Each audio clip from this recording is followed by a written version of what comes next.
Les brinda la más cordial bienvenida a esta nueva jornada de nuestras conferencias internacionales. Espacio académico orientado a promover la actualización profesional, el intercambio de conocimientos y el análisis de los desafíos contemporáneos en las diferentes áreas del saber. Saludamos cordialmente a nuestras autoridades universitarias, docentes, investigadores, profesionales, estudiantes y participantes, que esta noche, martes 11 de agosto, nos acompañan a través de la plataforma virtual Google Meet. Asimismo, reconocemos la gestión e impulso académico del doctor Percy Morante Gamarra junto al doctor Luis Fernando Campos Contreras. Ambos han trabajado y vienen permitiendo consolidar este ciclo de conferencias como un espacio de formación, cooperación académica y apertura de nuestra universidad hacia nuevas perspectivas científicas y profesionales. Le doy el uso de la palabra al doctor Luis Fernando Campos Contreras, coordinador general de las conferencias internacionales. Aplausos virtuales. Muy buenas, muchas gracias, doctora Urcia. Muy buenas noches con todos los presentes. Es para la Facultad de Ciencias Históricas, Sociales y Educación de suma satisfacción en esta noche poder participar con otra conferencia dentro de este ciclo de conferencias que se ha organizado a través de la Escuela de Posgrado, a través de un equipo de profesionales que, con la colaboración del doctor Percy Morante en su condición de decano, con la colaboración de un equipo de docentes de la misma facultad y que nos ha acogido a otros profesionales, como en mi caso.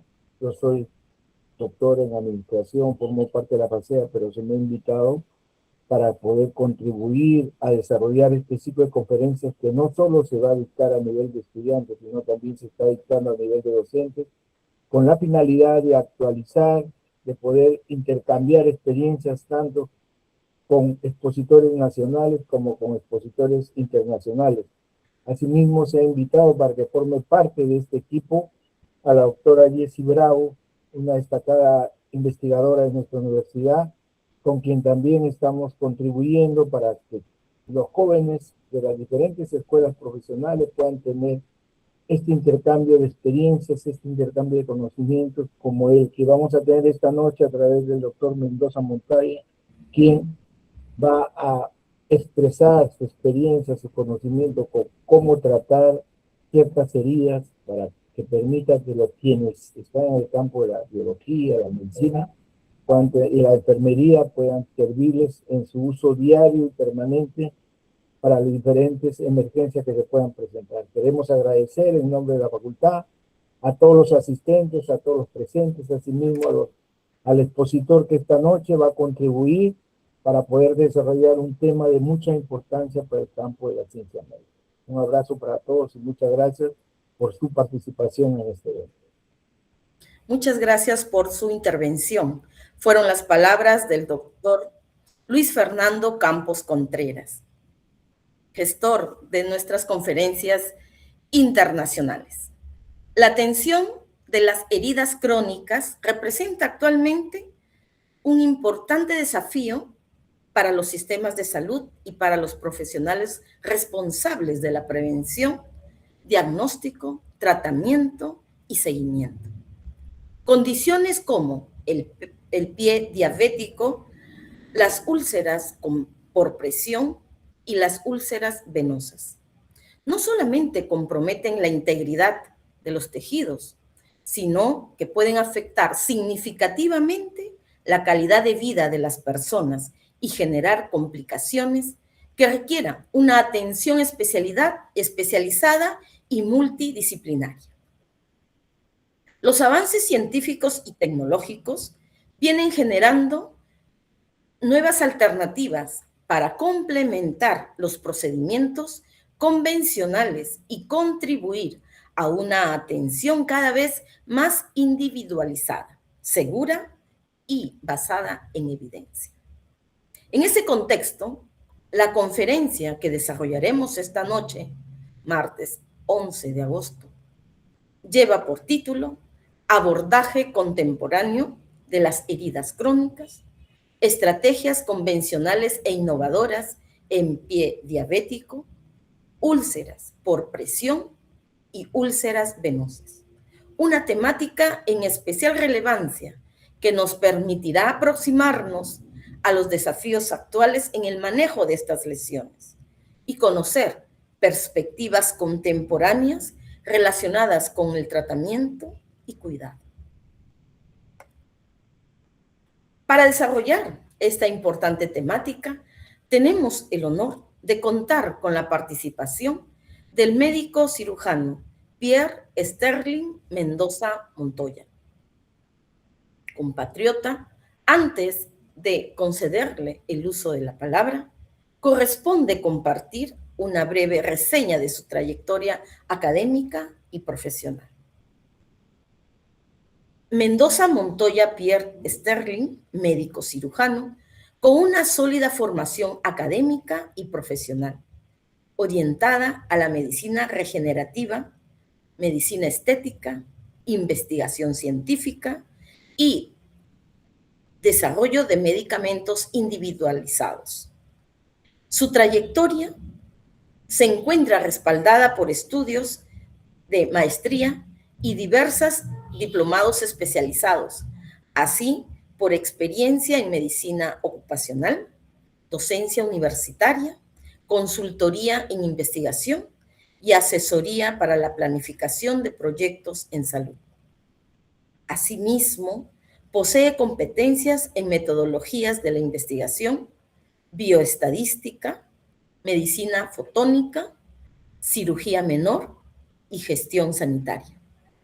Ha participado como miembro de organizaciones científicas, revisor de manuscritos y docente en instituciones nacionales e internacionales, además de contar con publicaciones en revistas académicas sobre temas relacionados con la medicina clínica y regenerativa. Agradecemos profundamente su disposición por acompañarnos y compartir sus conocimientos y experiencias con nuestra comunidad universitaria. Invitamos al médico cirujano Pierre Sterling Mendoza Montoya a desarrollar la conferencia Abordaje contemporáneo de las heridas crónicas, estrategias convencionales e innovadoras en pie diabético, úlcera por presión y úlcera venosas. Estamos seguros de que esta exposición contribuirá una valiosa oportunidad para actualizar conocimientos y reflexionar sobre la importancia de integrar los enfoques convencionales con las nuevas alternativas disponibles para el cuidado y el tratamiento de heridas crónicas. Médico cirujano Pierre Sterling Mendoza Montoya, bienvenido a la Universidad Nacional Pedro Ruiz Gallo. Tiene usted el uso de la palabra. Aplausos virtuales, por favor.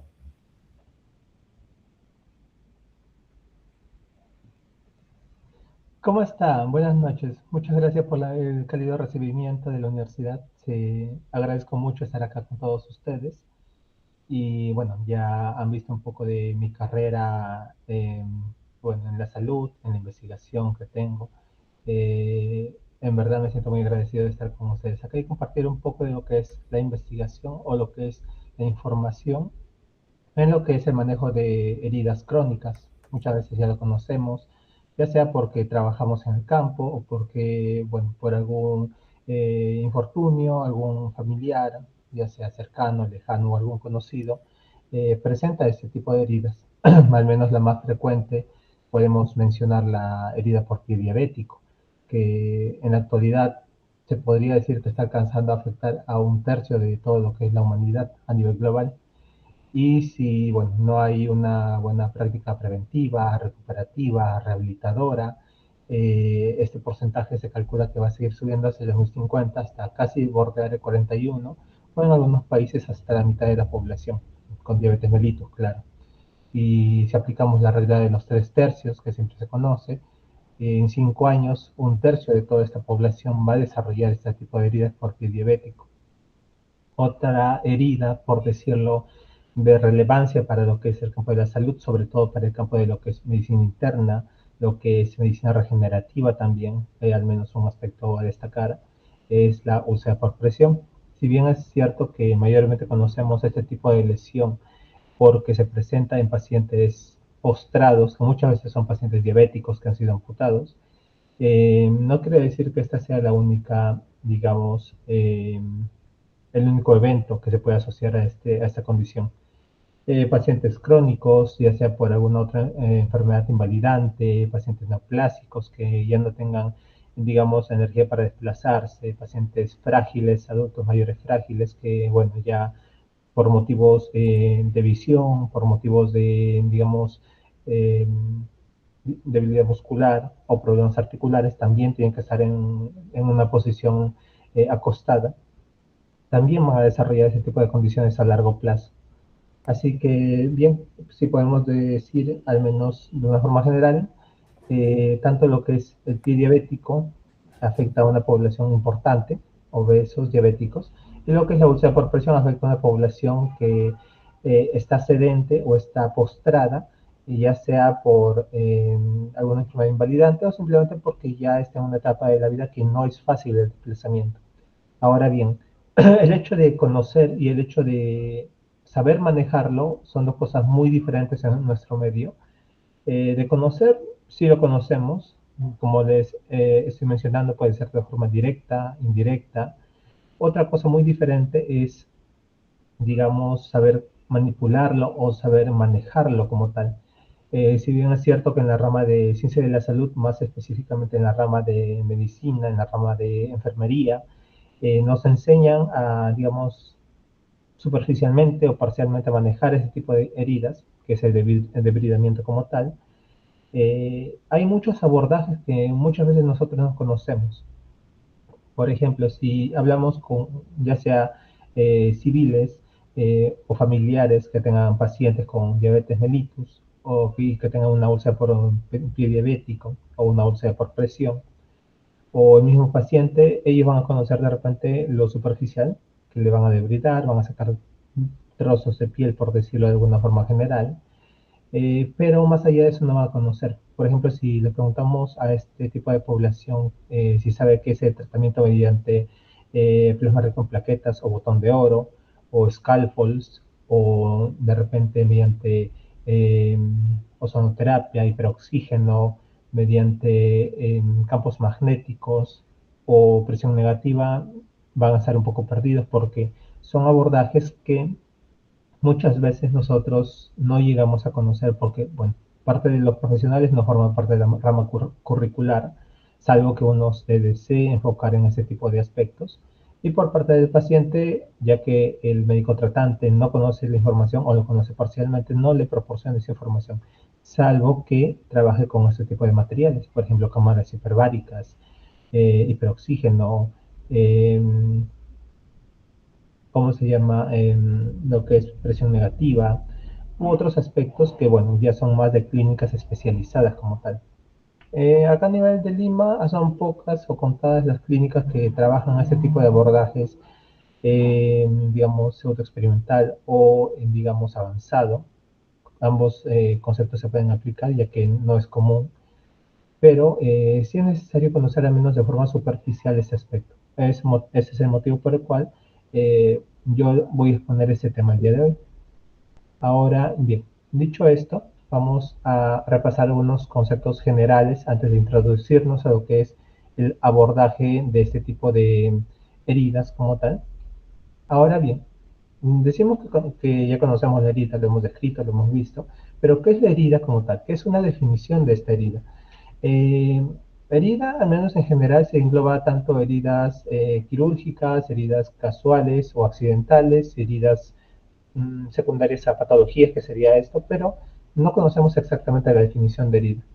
Para partir de algo general, la herida es una alteración o es una lesión en la integridad de los tejidos, en la integridad tisular, que es piel, o sus tejidos subyacentes, tejido subcutáneo, muscular, incluso puede llegar hasta tejidos profundos como ligamentos o huesos, en donde esta es producida por un agente ya sea externo o interno. En este caso es interno debido a una malfunción metabólica, al cual se le suma una infección que se está desarrollando en el entorno y el cual puede comprometer la piel y las estructuras adyacentes. La evolución depende de factores relacionados con la extensión, con la naturaleza de la lesión, de la contaminación de la infección y las condiciones del paciente. Ahora, ¿qué quiere decir esto? Cuando hablamos de extensión, es muy importante, incluso forma parte de los criterios que se emplea para valorar lo que es una herida quirúrgica. Eh, no es igual el abordaje a una herida de 2 centímetros de extensión a una herida de 10 centímetros de extensión. De hecho, vamos a encontrar que el límite para saber que una herida tiene buen o mal pronóstico es un límite de 8 a 10 centímetros de extensión, porque, digamos, si nos remontamos a lo que es la estructura biológica del ser humano, hay dos procesos, o bueno, en la estructura biológica del, digamos, de las personas y animales, hay dos procesos que siempre se han mantenido desde que se desarrolló el ser humano o desde que se desarrolló la vida como tal, que es la regeneración y la recuperación. Son dos aspectos muy esenciales, muy primitivos y que todos los tenemos, pero varía de acuerdo a persona. Si hablamos del ser humano, lo que ha primado en la evolución es la recuperación de tejidos. ¿Qué quiere decir esto? Que para evitar que un tejido infectado, un tejido dañado, afecte a todo el organismo, todo el sistema, ¿qué es lo que hace la piel? Es cerrarlo como puede. O sea, mediante tejido de granulación, mediante quimiotaxis, genera una, digamos, parches biológicos, por llamarlo de alguna forma, las costras, para que este tejido cicatrice y evitar la infección externa de agentes patológicos externos, sean bacterias, sean hongos, sean virus o parásitos. Entonces, eso es lo que ha primado en lo que es la escala filogenética humana. En los animales también, claro. No obstante, hay algunos animales que optaron por el otro camino, que es la regeneración de tejidos. Podemos ver, por ejemplo, crustáceos como el cangrejo, el langostino, lo que es algunos reptiles también que pierden un miembro, por ejemplo, un brazo, una pierna, una cola, y a partir de nada, del rezago o el muñón que ha quedado, regeneran nuevamente el tejido.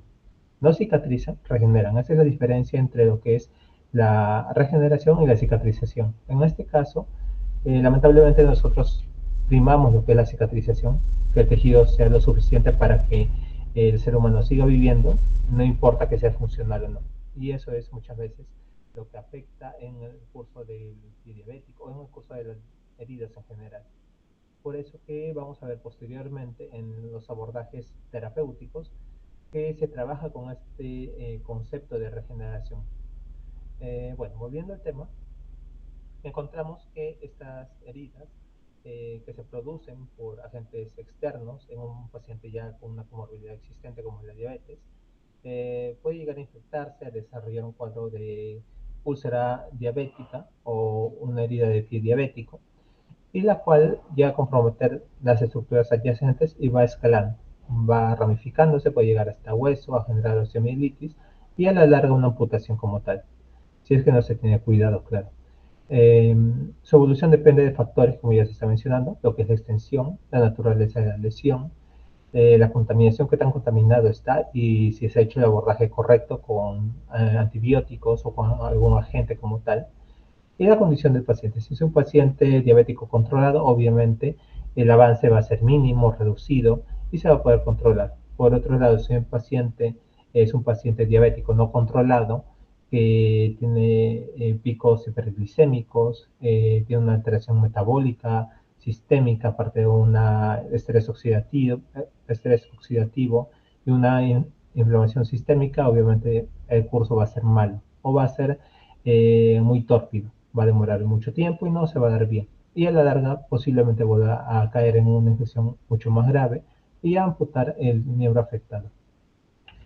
Tipos de heridas, por decirlo de alguna forma, las clasificaciones son muchas, pero al menos para partir de un punto cero, podemos encontrar las heridas superficiales, las cuales afectan la epidermis, la dermis del paciente, no avanza más allá. De ahí tenemos las heridas profundas, las que comprometen el tejido celular subcutáneo, las heridas penetrantes, en donde se atraviesa una estructura corporal y puede alcanzar una cavidad como el tórax o abdomen, y las perforantes, en donde ya hay un órgano o una estructura que ha sido atravesada y ha sido afectada, dañando su función o su arquitectura. Ese es al menos un concepto general sobre heridas, sin profundizar más. Ahora, bien, ya vimos, bueno, en la segunda diapositiva, que es una herida de pie diabético. Más adelante vamos a ver la úlcera por presión, pero tiene conceptos muy similares como tal. Tenemos la tríada de la vulnerabilidad, que, bueno, tienen otros nombres, a veces se conocen en los libros. Pero, ¿qué quiere decir esto? Son tres aspectos clave que están involucrados en que una herida por pie diabético presente una evolución adecuada o una evolución tórpida o presente una evolución de por sí mala. Lo primero es la patología vascular como tal. eh, Alteraciones musculares, microangiopáticas o de grandes vasos. ¿Por qué es relevante? Porque este aspecto es el que da la sangre y el oxígeno a los tejidos. Si no hay un flujo sanguíneo, si no hay un flujo oxigenatorio adecuado, va a haber una disminución, digamos, en el proceso de regeneración, porque sí tenemos regeneración, pero una regeneración mínima en el tejido. Y si este proceso de regeneración se va a demorar mucho más de lo que se plantea, entonces va a empezar a desarrollarse un proceso infeccioso o un foco infeccioso en la zona, ya que no hay una barrera como tal que es la barrera cutánea. La diabetes como tal favorece lo que es la enfermedad arterial periférica y la alteración de la microcirculación como consecuencia. Se disminuye el flujo sanguíneo de los tejidos, como les estoy explicando. Entonces hay más riesgo de ulceración, de mala cicatrización, debido a la falta de oxígeno y nutrientes. A su vez, también ya llega a haber una disminución en la formación de tejido de granulación, ya que todos esos procesos se están demorando. La angiogénesis puede alterarse o incluso detenerse. Debido a la falta de oxígeno y nutrientes a ciertas zonas, va a haber unos parches o unas zonas necróticas en la zona. Y la cicatrización, como les menciono, tanto como la regeneración van a estar lentas. Otro aspecto es la neuropatía. ¿Por qué es importante o relevante que exista una neuropatía en el paciente o no? Porque este es la que da la señal de alarma a la persona. Normalmente una persona, ¿qué es lo que encontramos? El paciente, digamos, camina mucho o está en una posición incómoda. Hay una presión, ¿no?, en el nervio del miembro que está empleando, ya sea el pie, el tobillo, la pierna. Eh, esa señal se traduce en dolor o en molestia y automáticamente el cuerpo, para evitar ese estímulo álgico, cambia de posición o retira simplemente el miembro y lo coloca en otra posición como tal. Y ahora, en pacientes con neuropatía, ¿qué es lo que pasa? Exactamente lo contrario. Si hay una presión, hay un traumatismo, hay una lesión en el pie diabético, bueno, en el pie de una persona con diabetes, entonces va a haber una sensibilidad disminuida o a veces una sensibilidad nula.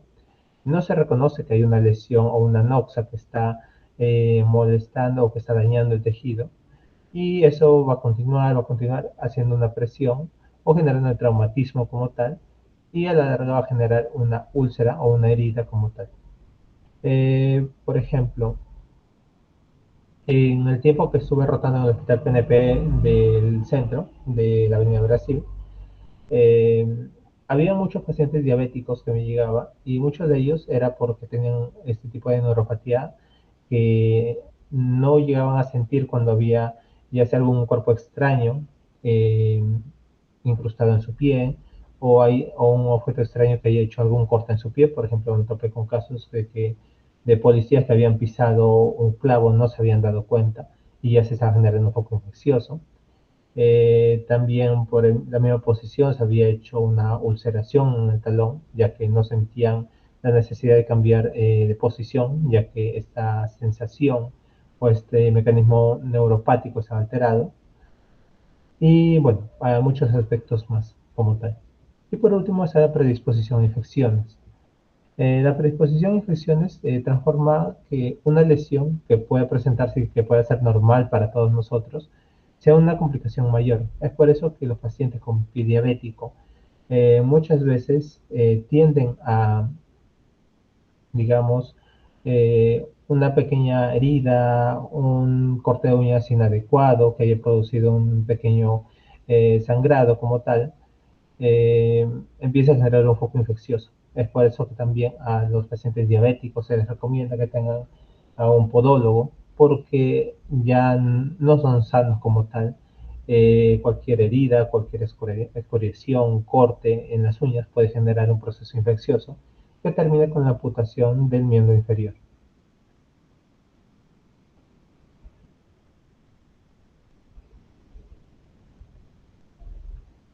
Entonces, dicho esto, ¿qué es la lesión ulcerativa en el pie diabético? Es la alteración de la piel y los tejidos profundos del pie que aparece en una persona con diabetes, generalmente asociada a una neuropatía periférica, enfermedad arterial periférica y deformaciones en el pie o infección, que justamente son los tres criterios que acabamos de ver. Ahora, dentro de lo que son las úlceras que se pueden presentar, hay diversos tipos dependiendo del foco o del mecanismo que predomina. Ambos muchas veces están, pero en algunas ocasiones predomina solamente uno. Por ejemplo, si vamos a hablar de las úlceras neuropáticas, vamos a ver que se presentan áreas sometidas a presión, frecuentemente presentan callos perilesionales alrededor de la lesión. El paciente puede tener sensibilidad protectora disminuida, el dolor puede ser mínimo o puede ser inexistente, y los pulsos periféricos o la circulación puede estar conservada. Por otro lado, en la úlcera isquémica podemos encontrar que esta está asociada a una enfermedad arterial periférica. Se suele localizar en dedos del pie, bordes del pie, en el talón como tal, o en zonas distales. El pie puede estar frío, puede tener una piel brillante, pérdida de vello o cambios de la coloración. Ahora, ¿qué coloración suele adquirir? Bueno, suele adquirir una tonalidad a veces, muchas veces rojiza, una tonalidad tipo marrón claro. A veces cuando es muy traumático hay una coloración al menos en la periferia un poco violácea, en conjunto con una coloración rojiza. Y bueno, son los colores más frecuentes que he visto, al menos en mi experiencia, con lo que es el pie diabético. Muchas veces es dolorosa, aunque la neuropatía, si es que presente el paciente, va a disminuir o va a enmascarar parcialmente esta condición.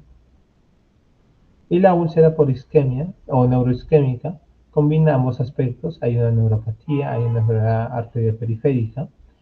El riesgo es malo porque hay tanto una mala circulación como una alteración neurológica. Y puede evolucionar de forma más prematura a, digamos, cuadros infecciosos, necróticos o gangrenosos.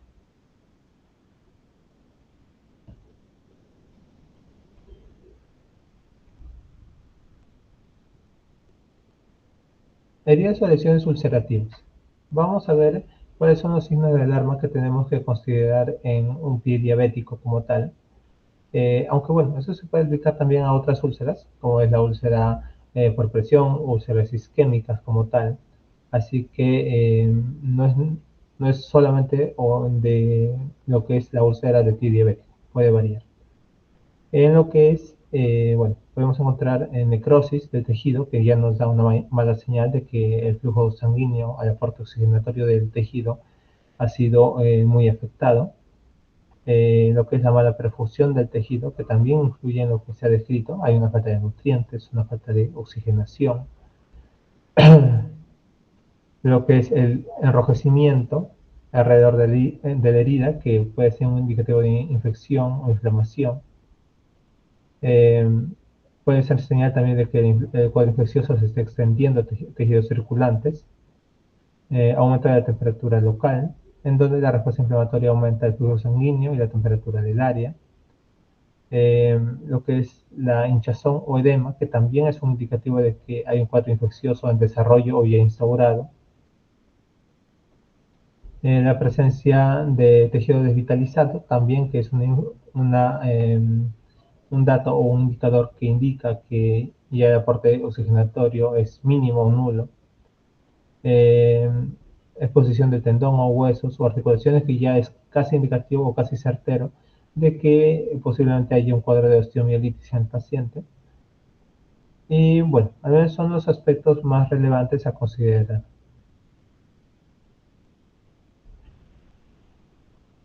También hay otros aspectos que debemos evaluar más como características de la lesión, que nos va a servir para determinar si el abordaje que tenemos que hacer se tiene que realizar ya de inmediato o podemos probar alguna otra alternativa o solución a largo plazo. Comenzamos con lo que es la localización de la lesión. Esta permite identificar si la lesión está sometida a una presión, a alguna fricción, o traumatismo repetitivo, por ejemplo, una úlcera que esté en la planta del pie, en el talón, en los dedos, que son los lugares más frecuentes. Eh, si esta es muy extensa, puede no cicatrizar adecuadamente, o incluso puede seguir extendiéndose por la sobrecarga que hay. También debemos de considerar conceptos previos como la existencia de un mecanismo neuropático, isquémico o traumático. Por ejemplo, en ese estudio de Pirjova, donde se evaluó la diferencia en la localización de las úlceras en el síndrome de pie diabético, encontramos que en las úlceras neuropáticas, alrededor de un 40,4% de la superficie plantar de los dedos es afectada por esa lesión. También se suele dar en cabezas metatarsianas en una frecuencia un poco menor, a 39,1. Las úlceras isquémicas suelen desarrollarse con mayor frecuencia en las puntas de los dedos por una alteración o un compromiso de los capilares y las arteriolas.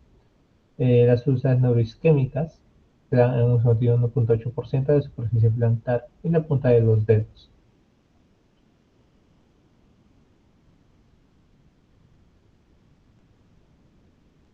En lo que es el tamaño de la lesión también influye bueno, este aspecto en lo que es la curación del pie diabético. ¿Por qué? Porque si vemos que una herida es lo suficientemente grande, de repente 8 centímetros, 9, 10 o mayor a 10, entonces ya tenemos que tener un manejo más prematuro, más rápido, para intentar recuperar todo el tejido de que se genere una infección como tal. Ahora, cómo se hace el abordaje en ese tipo de situaciones depende mucho de las características que presenta, y de acuerdo a eso se puede elegir entre todas las opciones, por ejemplo, la utilización de parches, la utilización de, digamos, bombas de presión negativa, de hibridación enzimática, u otro de los tantos abordajes que existe como tal.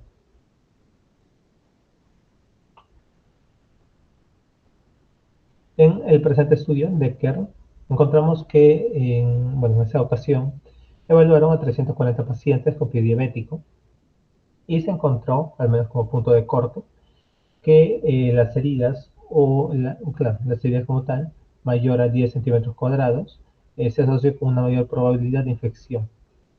¿Cómo se determinó eso? Con un OR de 2,90. O sea, ¿qué quiere decir eso? Que el riesgo de infección en una herida superior a 10 centímetros es 3 veces más a riesgo de infección en una herida menor a este dato. Así que también es otro aspecto a tener en cuenta. También las lesiones mayores a 2 centímetros cuadrados se asocian significativamente con un mayor tiempo de cicatrización. Eh, en otro análisis, que también se hizo a 245 personas, se encontró que el tamaño inicial de la úlcera afectada afecta significativamente el tiempo de la cicatrización.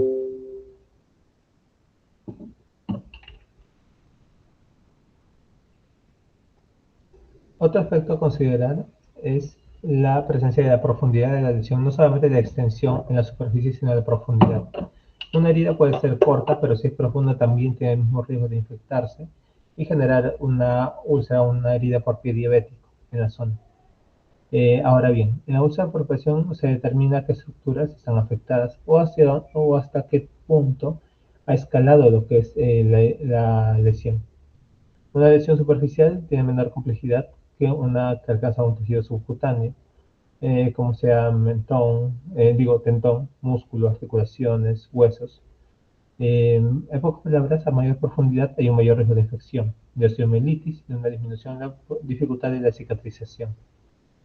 Esto lo podemos ver en el estudio de NIA, en donde encontramos que ella evaluó la incidencia y factores de riesgo de infección. Y sí llegó a la conclusión de que estas son mayores en úlceras profundas. Así que, bueno, también a mayor profundidad se podría decir que hay un mayor riesgo de infección en las heridas de pie diabético.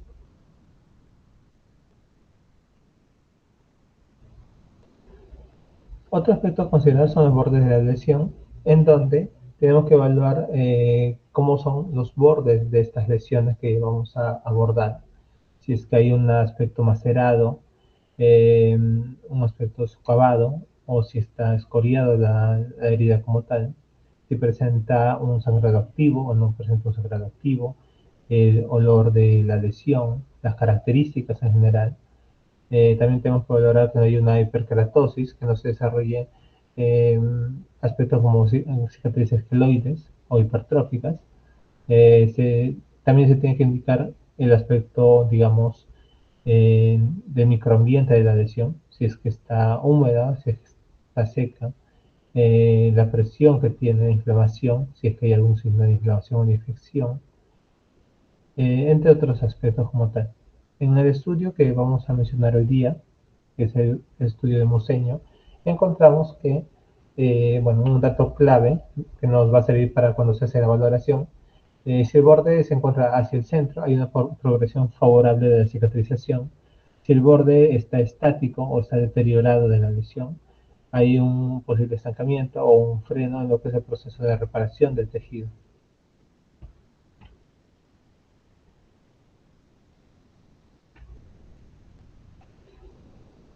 En lo que son las heridas y lesiones ulcerativas, otro aspecto a considerar es el hecho de la herida, en donde también nos permite valorar qué tejido está presente, si es que ya comenzó el proceso de granulación, si es que se está comenzando la acumulación de fibrina en el tejido eh, para su recuperación, si hay piel escalfelada o si hay piel necrótica. El tejido de granulación indica la formación de tejido nuevo, la revascularización de la zona, así como la necrosis, y el tejido desvitalizado puede interferir en la reparación y favorecer la proliferación bacteriana.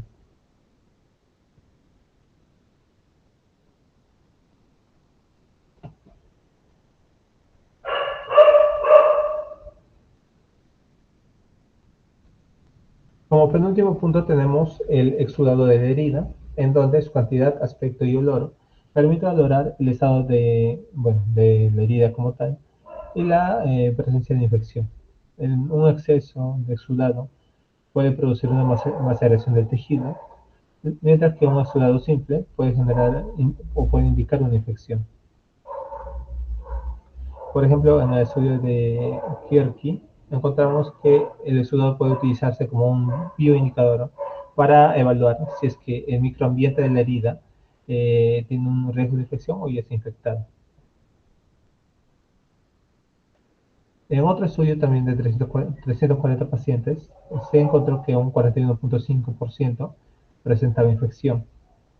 Y la infección o el desarrollo de infección en la zona es uno de los principales factores asociados con eh, la, bueno, la evolución prolongada de la úlcera. Por último está la perfusión, como ya hemos dicho, es un aspecto relevante en lo que es el abordaje del pie diabético porque mediante esta ruta como tal se consigue todo lo que es la oxigenación, la nutrición de la zona y si esta está interrumpida, entonces ese proceso va a detenerse o va a avanzar de una forma muy lenta.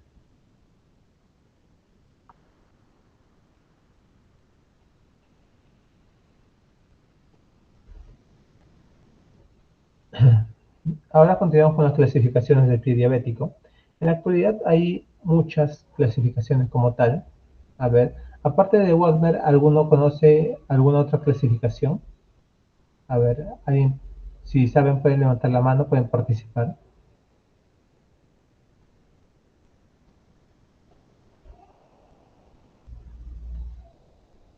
¿Nadie?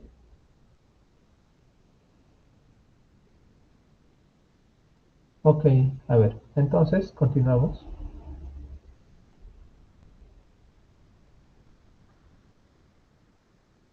Ya, en la actualidad hay múltiples clasificaciones, al menos las más comunes en lo que es acá Lima, es la clasificación Wagner, PEDIS, Texas, que son al menos las más conocidas.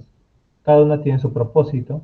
Algunas tienen, digamos, una estructura muy sencilla, algunas tienen una estructura un poco más detallada, más multidimensional, que sirve mucho para lo que es la valoración del paciente.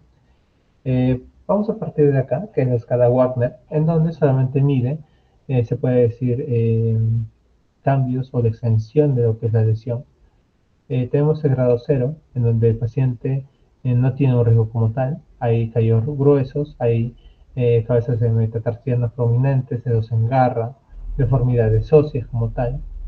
Ya en el grado uno tenemos una destrucción del espesor total de la piel. En el grado 2, que ya coincide con lo que es una úlcera profunda, hay la úlcera como tal penetra la piel, penetra también el tejido graso y puede llegar hasta donde están los ligamentos, pero sin afectar el hueso. En pocas palabras, ya es una lesión infectada. En la clasificación o el grado 3 tenemos una úlcera profunda ya con un absceso, o sea, ya hay un cuadro de osteomielitis, es extensa, es profunda y hay un mal olor como tal.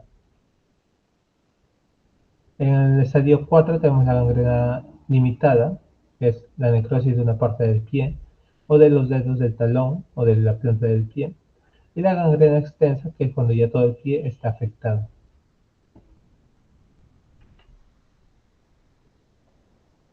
Ahora, ¿qué diferencia hay con otras clasificaciones como ya les he mencionado? Bueno, en este caso no llegaron a mencionar otras clasificaciones como tal, me gustaría o me hubiera gustado que hubieran mencionado, pero les voy a dar en pocas palabras las diferencias. Por ejemplo, en lo que es la escala Wagner, lo que se mide principalmente es la profundidad, es la gangrena en el tejido y usualmente o casi siempre se utiliza para clasificar la gravedad del tejido. No valora otros aspectos, solamente se enfoca en ver si hay gangrena o no y ver qué tan profundo es y ya. Por otro lado, la escala Texas valora también lo que es la profundidad, valora lo que es la presencia o ausencia de infección y también valora procesos isquémicos que pueden estar presentes ahí. ¿Para qué nos sirve esto? Para una mayor estratificación pronóstica.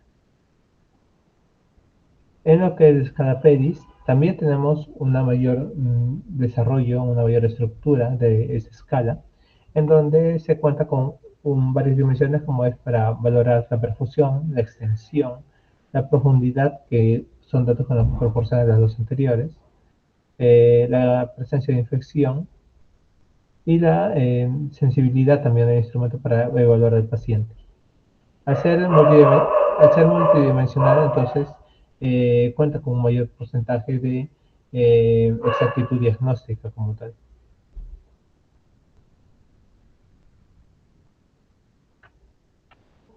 Ya. Dicho esto, vamos con lo que es la úlcera por presión. Como mencionamos acá, es una úlcera por presión, es una lesión localizada en la piel o en tejidos subyacentes, que generalmente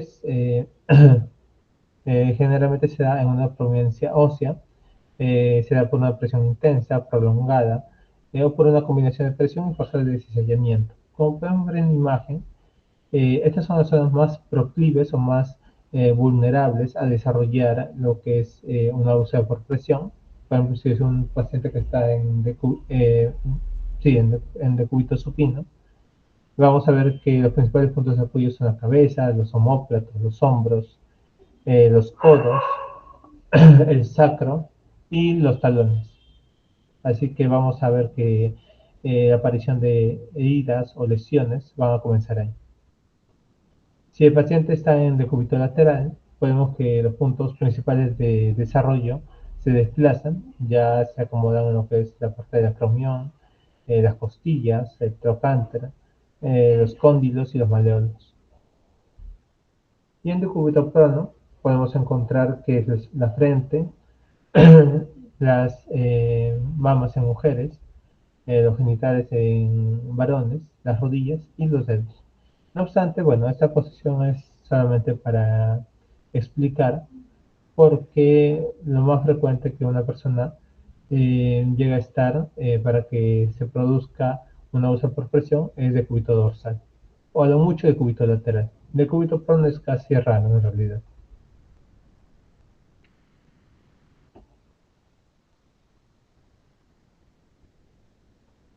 Clasificación de la úlcera por presión, podemos encontrar la clasificación del NPIAP, que básicamente clasifica en 4 grupos.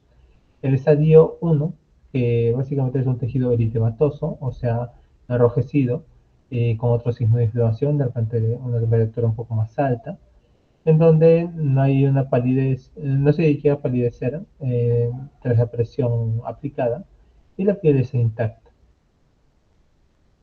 En lo que es el estadio 2 o pérdida parcial, ya tenemos que hay una herida en lo que es la piel. Puede ser tipo abrasión, puede ser tipo ampolla, lo más frecuente es lo segundo. Carácter superficial, no tanto, al menos no he visto que en un estadio 2 se considere ese tipo de aspecto, pero sí las ampollas y lo que es las úlceras pequeñas. En un estadio 3 ya vemos que hay una pérdida total de grosor de la piel en el tejido subcutáneo y el cual puede extenderse tanto hacia los costados como hacia el interior. En el estadio 4 ya es una pérdida total del grosor de la piel, hay un daño muscular óseo y también en las estructuras de sostén o de andamiaje.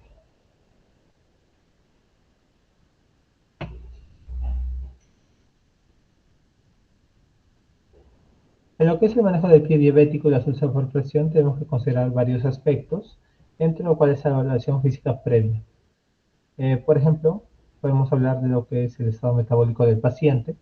Si nosotros nos apresuramos a curar la herida, digamos, o llegamos a salvar la herida por pie diabético o sea por presión, entonces, ¿qué es lo que tenemos que valorar ahí antes de eso? Tenemos que valorar el estado metabólico que tiene el paciente, su glucosa que esté dentro de los parámetros normales. Tenemos que valorar en lo que son bueno, otras pruebas a considerar. También es la valoración de una prueba tiroidea, que también nos sirve para ver su estado metabólico. El manejo vascular que está teniendo, si es que tiene alguna vasculopatía, deshidroxilato de calcio o algún otro tratamiento farmacológico o no farmacológico que se esté aplicando. Y los tratamientos, claro, que se están empleando para la diabetes, ya sea metformina, ya sea insulina o cualquier otro. Porque si el paciente no está controlado, sencillamente el resultado que obtengamos va a ser temporal o no va a llegar al máximo. La valoración de la herida básicamente se enfoca en establecer dentro de una clasificación en qué punto de esta se encuentra la herida que vamos a abordar o que vamos a tratar, para que mediante eso nos sirva a determinar cuál es el abordaje más adecuado para obtener el máximo resultado. Y en la clasificación de la úlcera vamos a ver, bueno, básicamente lo que ya hemos visto arriba, extensión, profundidad, exudación y todos los aspectos que se llegó a mencionar.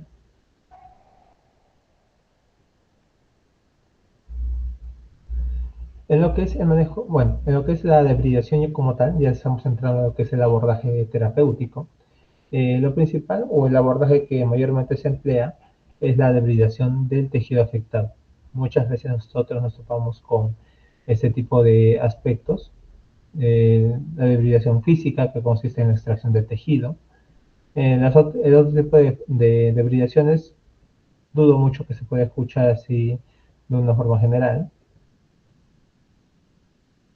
También tenemos el debridamiento enzimático, en donde se aplica enzimas parecidas a las que se utiliza para lo que es el abordaje, digamos, estético, como la hialuronasa, lipasa, colagenasa, ya.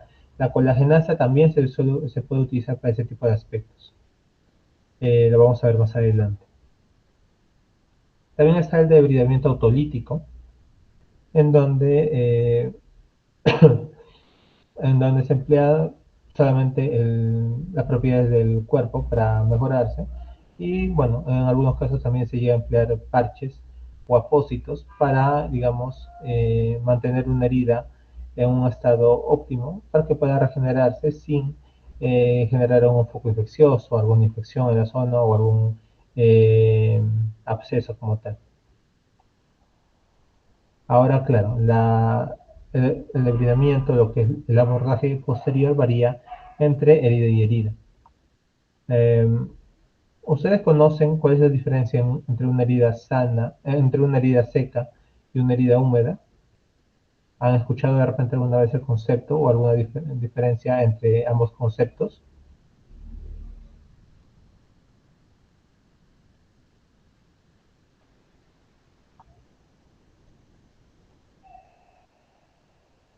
¿Nadie? ¿Nadie ha escuchado algún dato sobre lo que es eh, la debridación como tal?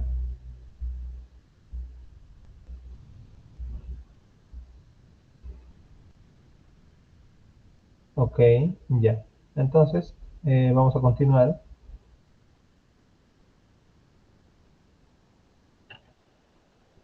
Ya, las heridas secas y las heridas húmedas son dos aspectos a considerar en lo que son las heridas tanto de úlceras por presión como heridas de pie diabético u otro tipo de heridas o ulceraciones como tal.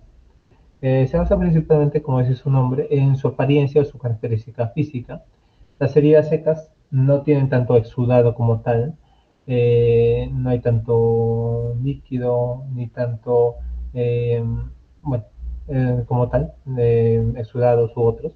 En cambio, en las heridas húmedas sí está presente este tipo de situaciones. Cada una va a tener una determinada característica, una determinada, digamos, propiedad que va a variar el abordaje que se va a realizar sobre estas. Por ejemplo, en lo que es, a ver, denme un momento por favor.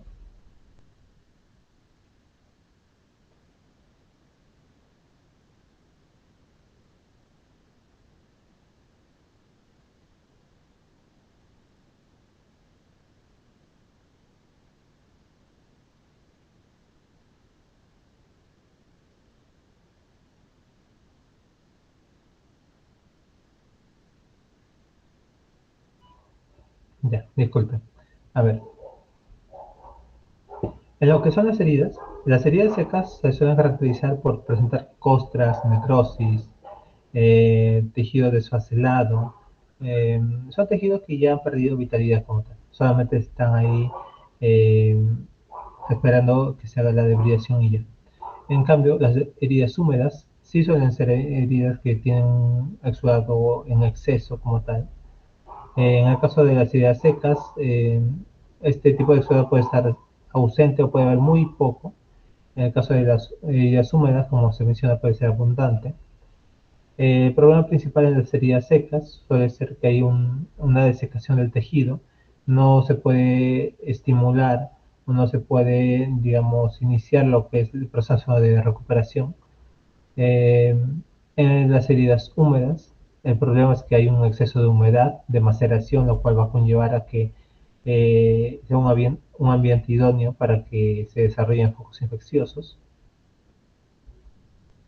Cuando hablamos del proceso de reparación, las heridas secas suele ser una migración defectuosa o muy difícil para realizarlo, por eso que tienen o suelen durar más tiempo para recuperarse. En cambio, en lo que es bueno, las heridas húmedas, la humedad sí favorece lo que es la migración de mediadores inflamatorios, entre otros. El riesgo como tal, en lo que son las heridas secas, es desarrollo de costras, desiccaciones, retraso en la reparación del tejido. En el caso de las heridas húmedas, hay una maceración en la piel, un aumento de la carga microbiana, lo cual hace mucho más predisponente a que se desarrollen los cuadros infecciosos. Y el abordaje para terminar con eso en las heridas secas suele enfocarse en apósitos que mantengan lo que es la humedad. En cambio, en heridas húmedas suelen ser apósitos que absorban esta humedad. Por eso que es importante distinguir entre esas dos heridas, porque cuando uno va a una farmacia a comprar este tipo de parche para algún paciente, para algún familiar, no vamos a saber cuál parche elegir. Hay parches hidrocoloides, hay parches de arginato de plata, hay diversos parches que vamos a ver a continuación. Por ejemplo, estas son las cuatro más comunes: los hidrocoloides, el apósito de plata, el apósito de espuma y de arginato. En el caso del apósito de plata, ¿qué me dicen qué tipo de heridas se utilizarían? ¿Heridas secas o húmedas? A ver, ¿alguien desea participar?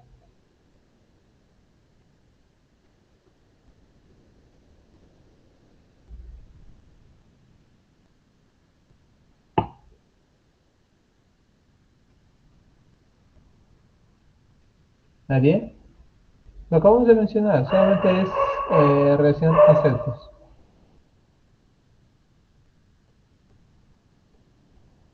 Ok, ¿ya? A ver.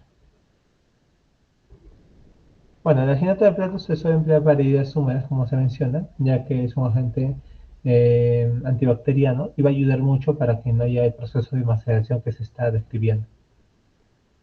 El apósito hidrocoloide también se suele emplear para heridas secas. El apósito de espuma también se suele emplear para heridas húmedas. Y el apósito de alginato suele emplear para heridas húmedas como tal.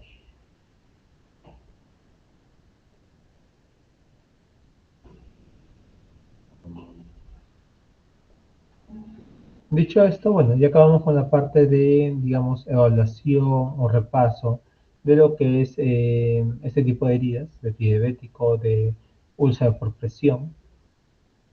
Ahora vamos a ver las estrategias que se van a emplear para su manejo, para su recuperación. Vamos a comenzar con lo que es el plasma rico en plaquetas, el cual, bueno, muchos de ustedes ya lo deben conocer. Se volvió popular desde la pandemia y este se define como un preparado autólogo, no tóxico, ya que sale de la misma sangre, no alergénico porque es un biomaterial, es del mismo paciente, no se da a otro paciente. Obtenido de la sangre del paciente que contiene una concentración de plaquetas superior al nivel basal. A nivel basal o nivel normal, el control de plaquetas que se suele encontrar es entre 150.000 a 350.000. Ahora bien, hagamos un ejercicio mental.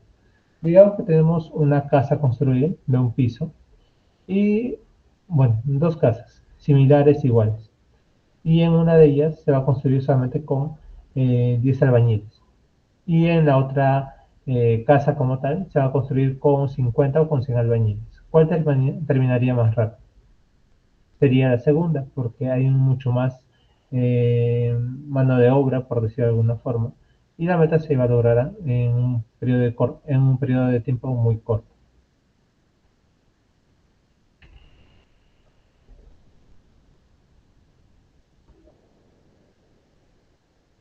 Factores de crecimiento y plasma rico en plaquetas. Ya. Esta es la razón por la cual se suele emplear el plasma rico en plaquetas, porque dentro de lo que es el plasma, el componente plasmático, vamos a encontrar estos factores de crecimiento, como es el factor de crecimiento fibroblástico básico, derivado de plaquetas, el endotelio vascular, factor de crecimiento del tejido conectivo, epidérmico, insulínico, entre otros más, los cuales en conjunto van a estimular o van a incrementar lo que es el proceso de cicatrización y también un poco el proceso de regeneración en la herida afectada.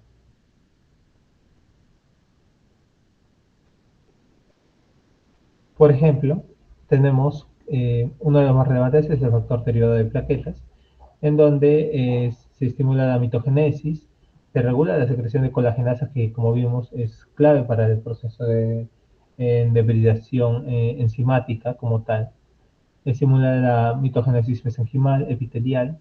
También podemos destacar el factor de crecimiento del endotelio vascular, en donde se incrementa la angiogénesis, la permeabilidad vascular y la mitogénesis de las células endoteliales. Factor de crecimiento del tejido conectivo, en donde se promueve una angiogénesis, una regeneración condral, la fibrosis y la adherencia plaquetaria. Cada uno de ellos tiene un aporte mayor o en menor medida, pero todos en conjunto influyen para que este proceso se acelere como tal, que es la regeneración.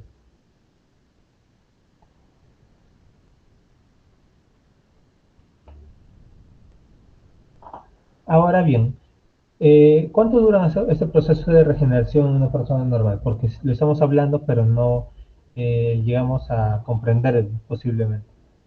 Luego de que pasa alguna injuria, el periodo de hemostasis o de hemostasia suele durar un par de horas. Ya para el periodo inflamatorio suele durar entre 2 a 5 días. El periodo de proliferación celular suele durar hasta 3 semanas. Y lo que es la remodelación de tejido, o sea que la estructura final no sea solamente un soporte, un andén, sino de que sea una estructura propiamente funcional, es a partir desde los 2 años.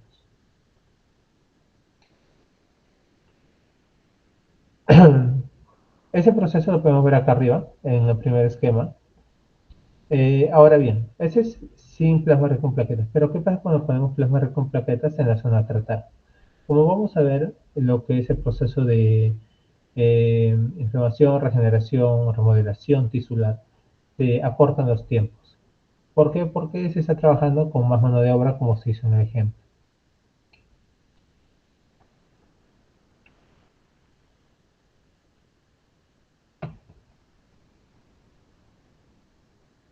Bien. Dentro de lo que es el plasma rico en plaquetas, hay muchas variantes. Al menos 5 son las más conocidas, que es el plasma rico en plaquetas simple, el plasma rico en plaquetas con factores de crecimiento, el plasma rico en plaquetas con,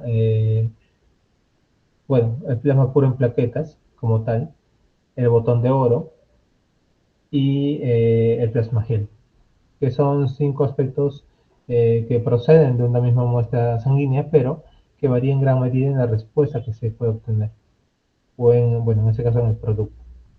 En el caso de lo que es el pie diabético y también en el caso de las úlceras por presión, de estas 5 formulaciones, la más frecuente suele ser el botón de oro, ya que es una pseudoestructura en 3D o sólida, en donde lo vamos a aplicar a forma de, digamos, scalpels, teóricamente, para que ayude a que el tejido que se encuentra en la zona, en la herida, crezca un poco más rápido y sirva la estructura gelatinosa que tiene como un andén. Ahora, ¿qué otro tipo de plasma rico en plaquetas se suele emplear? Plasma rico en plaquetas con factores de crecimiento, en donde también, bueno, el factor de crecimiento que ya acabamos de ver. El plasma puro en plaquetas se utiliza poco en lo que es pie diabético. ¿Por qué? Porque al menos en este tipo de pacientes eh, la infección suele ser fuerte, no remite, digamos, con abordajes sencillos, y el obtener un plasma puro en plaquetas o un plasma leucocitario como que no, eh, digamos, ayuda mucho al paciente. No obstante, claro, tenemos que ver si es que hay algún foco infeccioso cercano, sí podemos optar por emplear alguna de estas técnicas.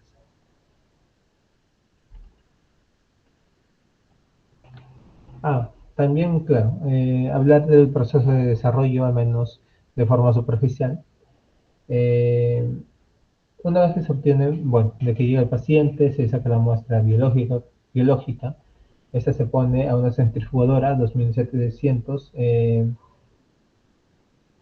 a 2700 revoluciones por minuto, por 10 minutos.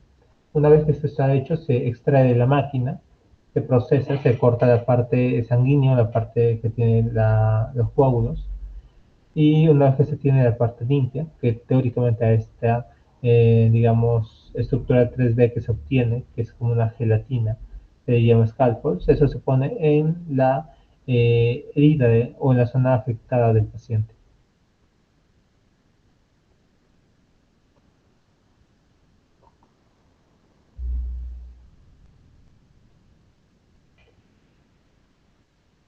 ¿Hasta ahí hay alguna duda? Para ir viendo el siguiente abordaje, que es la ozonoterapia, y no se nos cruce conceptos. ¿Alguna duda, algo que les llame la atención sobre plasma con plaquetas o algo que hayan escuchado de plasma con plaquetas? Para, digamos, amenizar un poco la ponencia.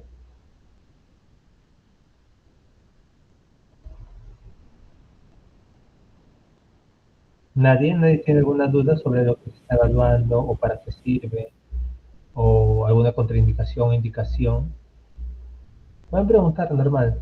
Acá estamos está para responder las preguntas.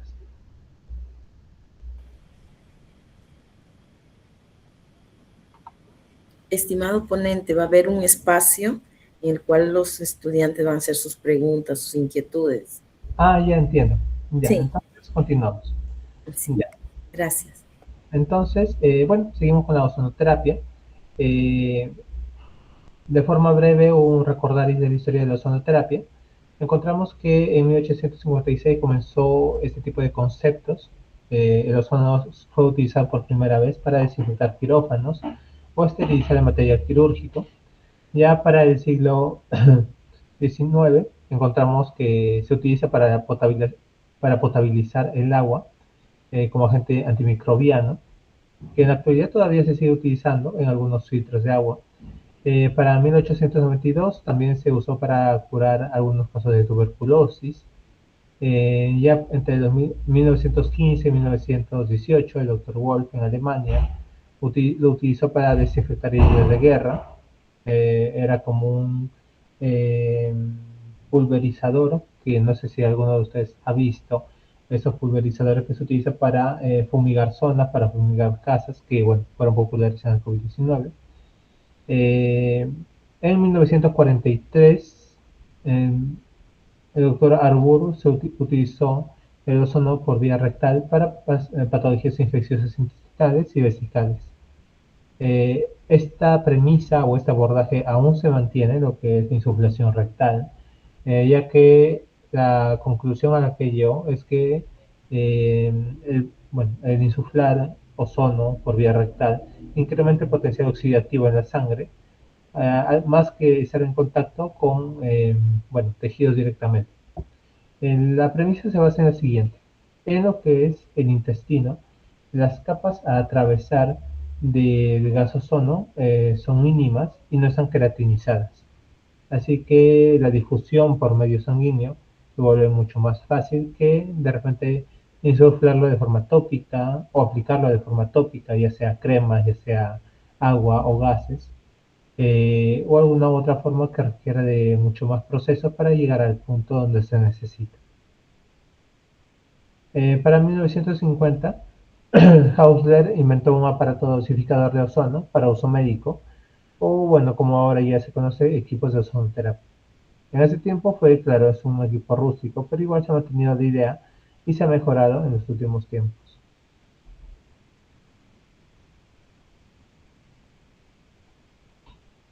Este gas, el ozono, es conocido precisamente por su papel esencial en la atmósfera terrestre, como filtro de radiaciones ultravioletas. Sus aplicaciones médicas son variadas y se basan fundamentalmente en aprovechar su capacidad oxidativa u oxidante frente a ciertas biomoléculas, generándose de este modo un estrés controlado que activa las respuestas antioxidantes endógenas. ¿Qué quiere decir esto? El ozono como tal, una vez que entra en contacto con ciertos tejidos o componentes, empieza a generar una acción oxidante, ya sea su contacto con grasas, con tejidos infectados, con agentes bacterianos. Hay una alteración ahí. Aparte de todo eso, genera una acción, como se menciona, oxidatoria, lo cual estimula que el cuerpo, el ser humano, emita agentes antioxidantes. Y dentro de esos agentes antioxidantes, digamos, de forma secundaria, empiezan a trabajar sobre la herida para que ésta mejore a corto plazo. El ozono es una modificación alotrópica del oxígeno, cuya molécula está compuesta por 3 átomos de oxígeno como tal. Eh, para la mayoría de tejidos es mucho más activo que el oxígeno y tiene una mejor capacidad oxidativa que el oxígeno como tal. En pocas palabras, ¿cómo podemos resumir su mecanismo de acción? Podemos determinar que el agente terapéutico, al menos, es el ozono como tal. lo que se produce en los equipos que se venden en la actualidad. Bueno, como ya les mencioné, tiene un efecto oxidante. Eso genera una activación de los NRF2 y de los SOC, que también tienen propiedades oxidantes. Y a su vez genera una respuesta antioxidante en el mismo cuerpo, lo cual en ese fuego cruzado eh, influyen en lo que es ese proceso de inflamación, cicatrización y regeneración. Ahora, tipos de aplicación, como han visto, hay muchos tipos de aplicación en general, lo que es la ozonoterapia. De forma sistémica podemos encontrar la autonoterapia mayor, autonoterapia menor, solución salina ozonizada, y bueno, vía rectal. En lo que es la automoterapia mayor, para ello se utiliza esas bolsas de transfusión de sangre. En la automoterapia menor se maneja a menor escala. Eh, en lo que es la solución salina ozonizada, quiere decir en ozonizar un cloruro o un suero fisiológico y aplicarlo directamente a las venas. Y la insuflación rectal, que es como ya se describió, mediante un enema, se insufla la parte rectal intestinal del paciente. De ahí tenemos la vía local, en donde bueno, hay más abordajes, está la vía intramuscular, subcutánea, intraarticular, subdérmica, intradiscal, vaginal y bolsa. Cada uno tiene sus aspectos diferentes, propiedades diferentes, propósitos diferentes. Dentro de todo este abanico de, digamos, vías de administración, lo que se utiliza principalmente en lo que es la herida por presión o el pie diabético es la bolsa. Básicamente se pone una bolsa, una caja o algún mecanismo tipo cúpula o caja cerrada para que dentro de esta caja se empiece a bombear lo que es el ozono y ese es en contacto con la herida o lesión directamente.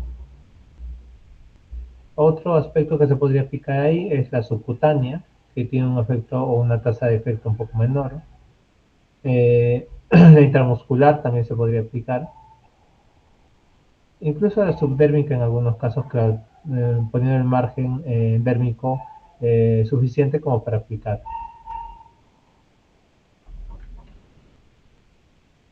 Por ejemplo, esta es una cabina de ozono para pie diabético. En este tipo de casos hay bueno, cuando se aplica el gas ozono, se genera un efecto analgésico, un efecto relajante muscular, debido a la inactivación de los mediadores del dolor y receptores del dolor, mejora la circulación local, como ya se había mencionado, y hay una inactivación de la ruta de señalización del dolor, ya sea captasas, proteína sinasa, monofosfato activada.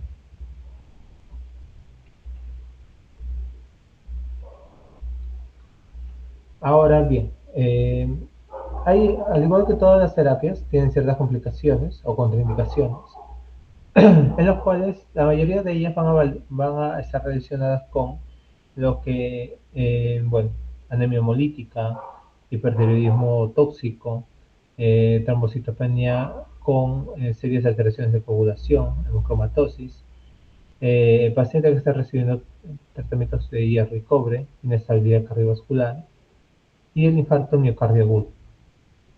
Como ven, casi la mayoría de aspectos que se tienen que considerar eh, se complican al haber agentes oxidantes en el cuerpo. Generan que la patología o enfermedad que padecen empieza a reaccionar de una forma mucho más violenta, mucho más agresiva y a la larga puede ser peligroso para el paciente. Por eso que se recomienda en este tipo de pacientes no realizar ese procedimiento de ozonoterapia.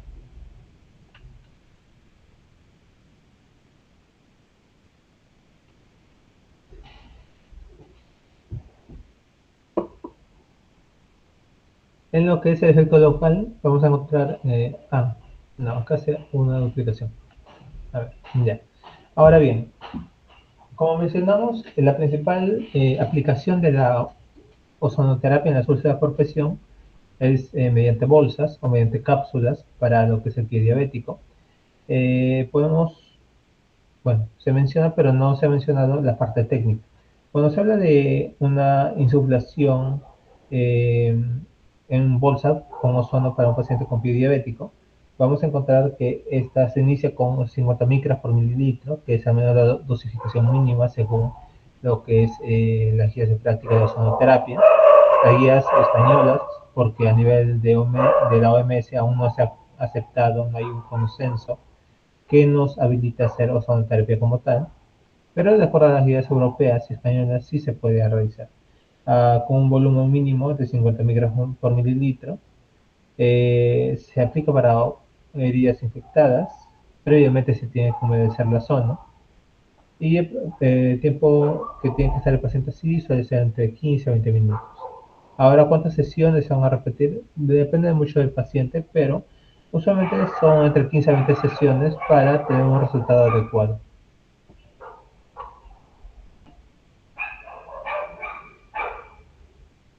De ahí tenemos la cámara hiperbárica, que es otro de los abordajes eh, alternativos, se puede decir, o coadyuvantes que se emplea para el tratamiento de pacientes con diabetes mellitus, que tiene, o sea, por impresión o que tiene pie diabético, debido a que esta favorece la cicatrización de determinadas úlceras de pie diabético seleccionadas, cuando hay un compromiso en la oxigenación tisular.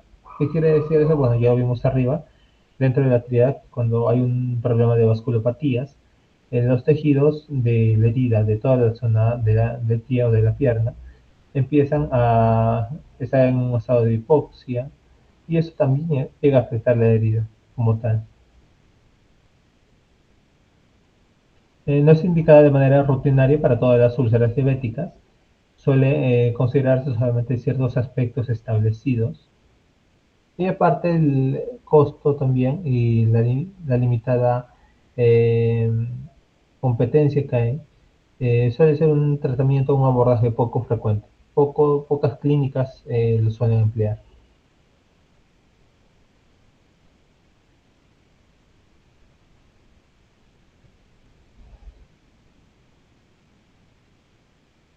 Entre las indicaciones, no, contraindicaciones principales que se tienen que tener en cuenta en este tipo de tratamiento, está que el tratamiento estándar que haya recibido sea frustro, o sea, que no eh, lo haya decidido, eh, bueno, que lo haya decidido en base a resultados frustros o resultados poco concluyentes y que siga con esta opción. Que sea una úlcera isquémica o neuroisquémica, ya que la parte isquémica es la que nos indica que el tejido está sufriendo por un cuadro de hipoxia y que el paciente tenga una escala Wagner mayor a 3, dentro de lo que es la clasificación de pie diabético.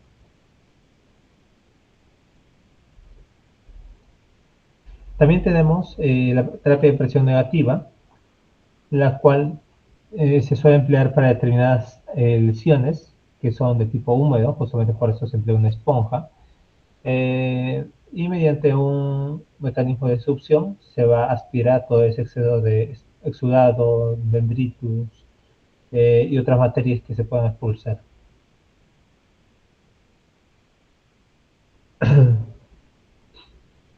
De ahí también tenemos el abordaje mediante la terapia de presión negativa. ¿En qué consiste este abordaje? Primero tenemos que sellar la herida, como hemos visto, se coloca una esponja negra que es la que va a absorber todo el material en exceso que produce la herida y evitar su maceración y posterior infección o colonización infecciosa. Se coloca el aparato o la bomba que va a generar presión negativa en la zona. Se forra toda la zona a manipular, se podría decir, eh,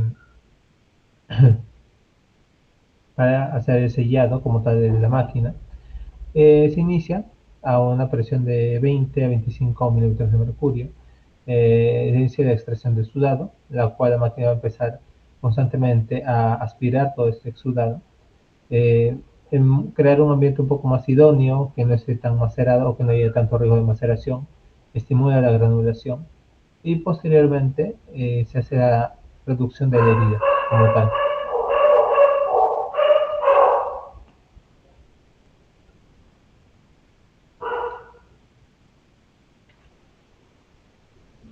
Por último, bueno, hay otros abordajes también alternativos, complementarios más que todo, como son las fórmulas magistrales.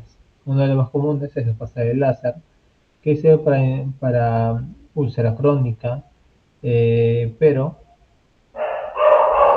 este tipo de abordaje suele ser, como se dice su nombre, complementario, ya sea de hibridación más lo que es preparado magistral, ya sea terapia de presión negativa más lo que es fórmula magistral, o sea, es adaptable, se puede adaptar a cada uno de los abordajes que se están empleando.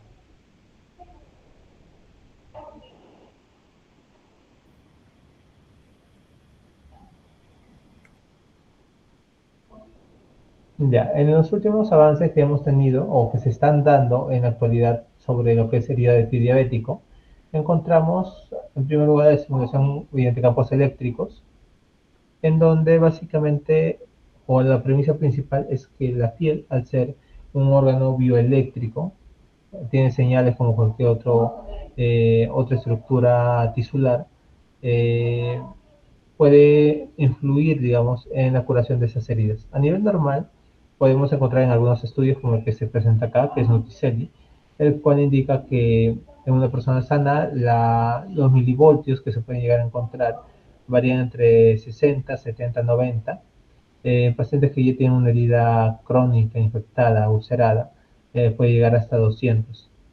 Así que teóricamente si se corrige este voltaje, se puede mejorar lo que es la base de la herida, intentar que regrese a un aspecto normal o a una evolución, digamos, de cicatrización normal, o incluso acortar lo que es el tipo de cicatrización. Ahí tenemos los biocomplejos. El nombre suena muy técnico como tal, pero es sencillo menos. El biocomplejo básicamente es el plasma rico en plaquetas acompañado de otras estructuras u otros elementos, ya sea orgánicos o inorgánicos, para mejorar un resultado específico. Por ejemplo, dentro de lo que es biocomplejos podemos citar la mezcla o la combinación de plasma rico en plaquetas eh, a ver, se puede combinar con hueso particulado cuando hay una destrucción significativa del tejido. Se puede combinar con alginato, también hay algunos estudios que apoyan esto. Eh, Gluconato de calcio, que lo frecuentemente que se utiliza para crear el botón de oro, u otras, bueno, otras estructuras como tal.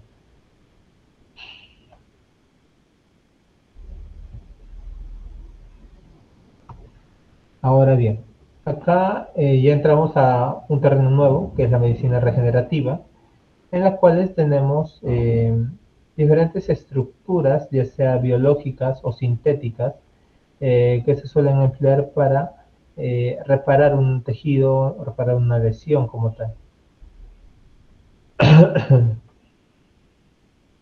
Entre estas tenemos los aerogeles, tenemos los hidrogeles, los scalpels, las esponjas, el material inorgánico adictivo y los films.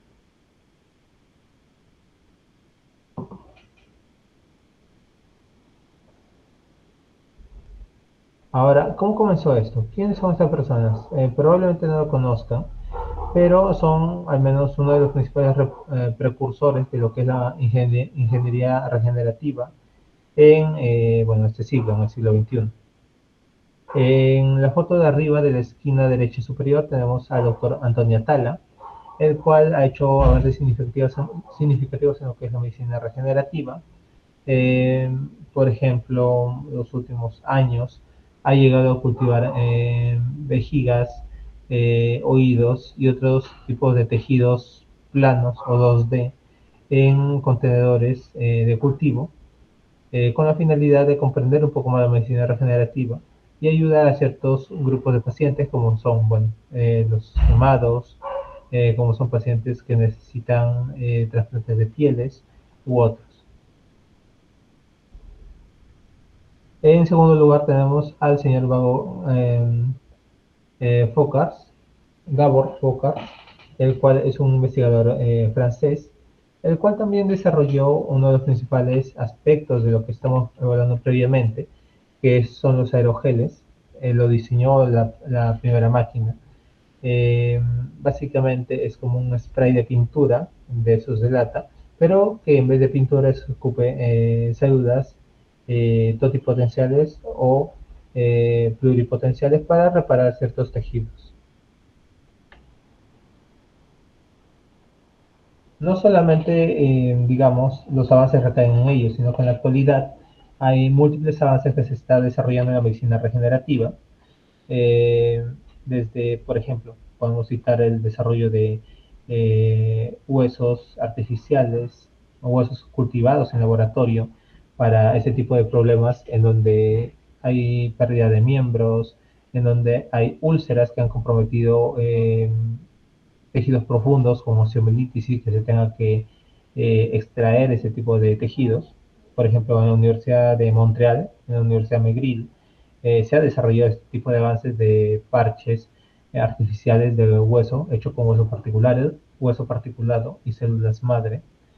También podemos mencionar piel artificial, que también se está desarrollando, en este caso en el MIT, en la división de Intercitex, en donde también se está buscando desarrollar piel viva sintética, hecha en laboratorio, me refiero, a partir de células madre del mismo paciente, en donde permita utilizarla como cobertura en caso de que de pacientes, digamos, nichos de pacientes relevantes, pacientes gran quemados, pacientes con insuficiencia cutánea, pacientes con pie diabético, pacientes con úlceras por presión u otros más.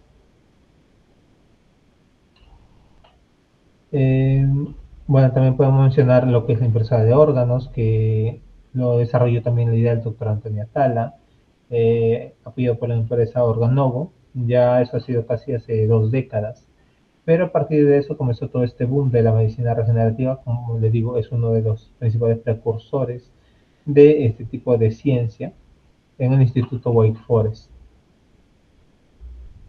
Y así se han ido sumando otras investigaciones sobre el campo, expandiendo mucho más esos conceptos. Como podemos ver acá, los scaffolds o estructuras tridimensionales son necesarias para la medicina regenerativa. Es el primer pie para lo que es la regeneración de heridas, de úlceras por presión, de pie diabético, ya que si tenemos en cuenta el suceso o el evento que se está evaluando, que es la extracción o el corte de un tejido en sacabocado, se puede decir muchas veces, para salvar el resto del sistema, entonces podemos implementar o se puede implementar nuevas técnicas o nuevos abordajes en base a estos scaffolds o matrices extracelulares. Esas pueden ser tipo films en 2D, pueden ser fibrosas, pueden ser biopolímeros, que son como compuestos siliconados, hidrogeles que priorizan lo que es la quimiotaxis, la adherencia celular, digamos, el mecanismo de cicatrización propio del cuerpo.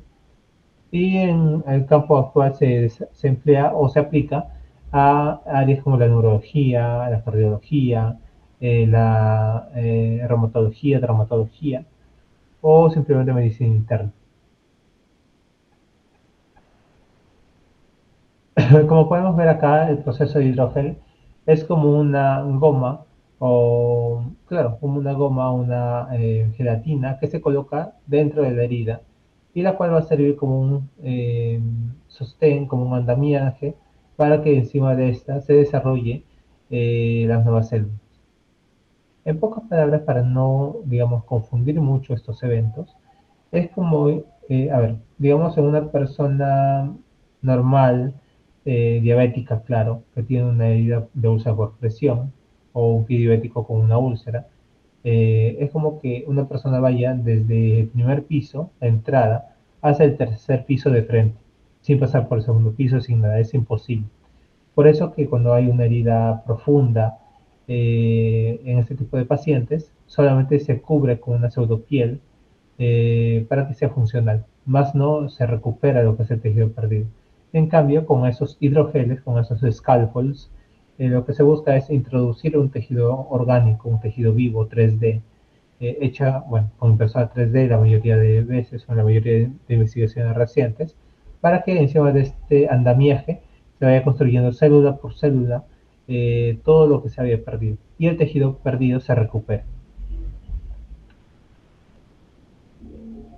En la actualidad hay muchos polímeros, por decirlo, polímeros naturales, hechos de algas, de compuestos químicos, alginatos, animales, plantas, eh, queratina, que es el quitosano. Por ejemplo, en Brasil es un boom lo que son los compuestos o los parches de quitosano para el manejo de pacientes con quemaduras. Eh, También ya están los polímeros sintéticos, PLA, PU, PLGA, entre otros, y los compuestos hidrofílicos, en donde se prioriza el manejo de ciertos grupos de pacientes como tal.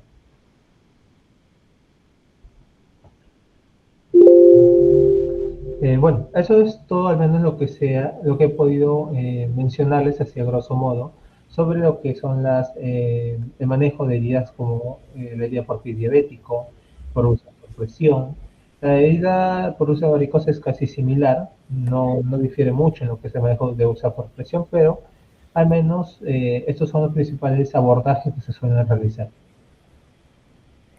Espero que les haya gustado la ponencia, muchas gracias. Muchas gracias a usted, médico cirujano Pierre Sterling Mendoza Montoya, por esta importante y enriquecedora conferencia. Le mostramos nuestros aplausos virtuales. Ya nuestros estudiantes saben el nivel de conferencista que ha compartido con nosotros esta noche. Los aportes compartidos hoy día nos permite comprender que el abordaje de las heridas crónicas requieren una valoración integral del paciente, una adecuada identificación de los factores que condicionan la cicatrización y la selección de las estrategias terapéuticas con las características particulares de cada situación clínica. Asimismo, esta exposición nos permite reconocer la importancia de mantener una permanente actualización profesional frente a los avances científicos y tecnológicos relacionados con el manejo del pie diabético, las úlceras por presión y las úlceras venosas. Agradecemos profundamente su disposición para compartir sus conocimientos, experiencias y reflexiones con nuestra comunidad académica. Yo reitero, todos los congregados en este Google Meet, por favor, mostrarle evidencias de agradecimiento, aplausos virtuales, porque se lo merece.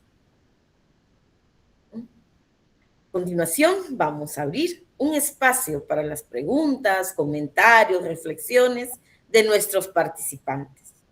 Invitamos a quienes desean formular alguna consulta a registrarlo mediante el chat de este Google Meet o levantan la manita y le damos pase para el uso de la palabra.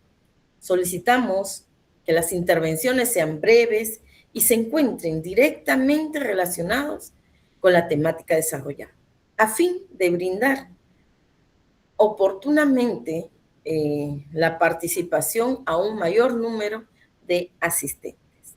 Entonces, a ver, si vamos redactando en la casilla de comentarios, en esta cajita, ¿no?, del chat de este Google Meet, por favor, y vamos leyendo esas preguntas, comentarios. Muy bien. Excelente participación, estimado conferencista Pierre Sterling Mendoza Montoya. Aquí tenemos preguntas. Todos podemos ir leyéndolo. A ver, voy haciendo la primera interrogante. de Nayeli Yesenia Muguerza Albitres. Dice, doctor, considerando que el ozono posee propiedades oxidantes y que el estrés oxidativo ya está alterado en el pie diabético, ¿hasta qué punto la ozonoterapia podría favorecer la cicatrización sin aumentar el daño oxidativo del tejido? ¿Y qué evidencia clínica permite establecer una dosis terapéutica segura? A ver, escuchamos la intervención de nuestro conferencista, Pierre Sterling Mendoza Montoya. Ya, muchas gracias.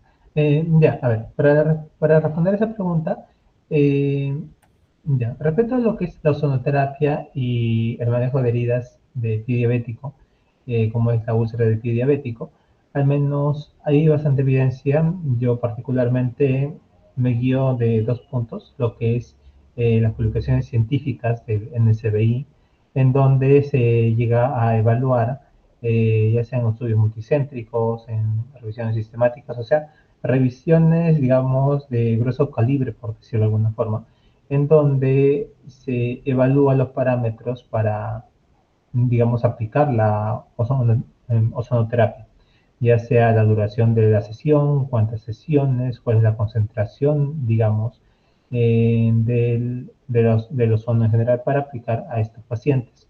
Ahora bien, como dice o como pregunta de dónde salen estas medidas o estas valoraciones, la ozonoterapia, como lo mencioné en ese apartado, hay una guía, se puede decir, o hay un compendio de las prácticas, creo que se llaman las buenas prácticas de ozonoterapia, en lo que es los países europeos o españoles, en donde ellos sí ya han aplicado, lo han aceptado, incluso se aplica de forma normalizada en la mayoría de hospitales, de centros, de clínicas.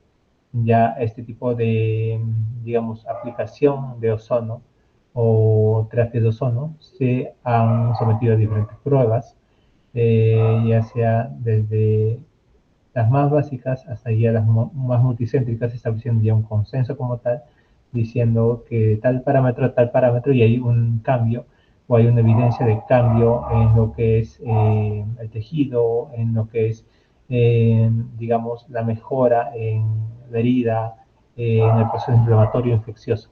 ¿Cómo? Bueno, se hacen evaluaciones mediante, digamos, eh, histoquímica, histología, disculpen, en donde se evalúan los cambios ex vivo al aplicar el ozono como tal.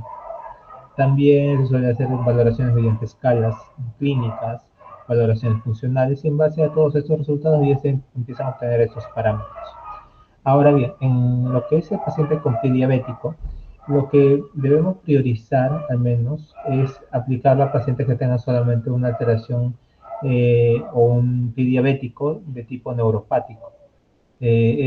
Son el grupo de pacientes donde más se presenta un efecto positivo como tal. A diferencia de la presentación mixta y la presentación de neuropatía con vasculopatía, en donde sí es un efecto un poco menor. Eh, bueno, básicamente eso.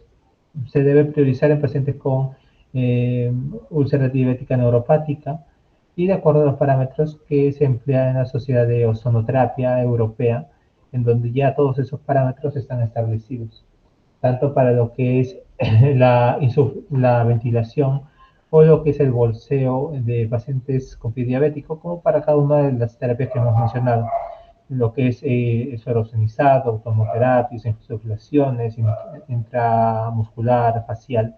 Cada uno de esos ya tiene sus aspectos técnicos o su ficha técnica ya estandarizada y aprobada. Ahora bien, acá a nivel americano aún no lo acepta la FDA porque ellos piden mucho más criterios para aprobar ese tipo de abordaje.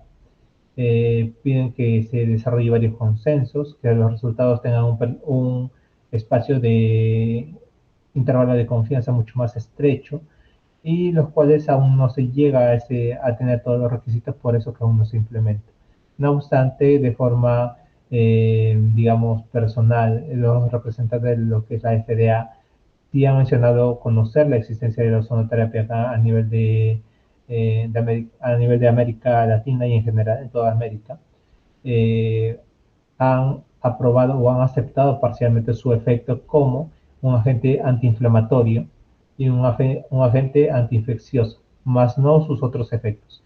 Están en estudio, según ellos, pero al menos esos dos puntos que son los que más empleamos para manejar la inflamación y la infección ya han sido aceptados, al menos de forma verbal, se podría decir. Bueno, esa es la respuesta a esa pregunta.